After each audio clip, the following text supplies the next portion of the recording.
மன வளம்தான் வேண்டும். மனம் இல்லை என்றால் எதுவும் இல்லை.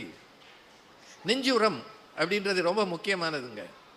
மனம்தான் குப்பையாகவும் ஆகும், கோபுரமாகவும் ஆகும்.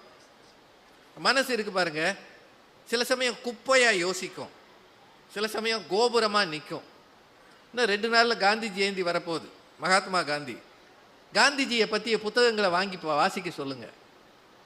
ரொம்ப சின்ன வயதில் காந்திஜியின் அப்பா அவருக்கு வாங்கி கொடுத்த 2 சின்ன புத்தகங்கள், ஒன்று சிரவணன் கதை, இன்னொன்று ஹரிச்சந்திரன் கதை.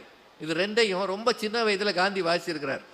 அதுக்கு பிறகுதான் நாடகமாக பார்த்துருக்கிறார்.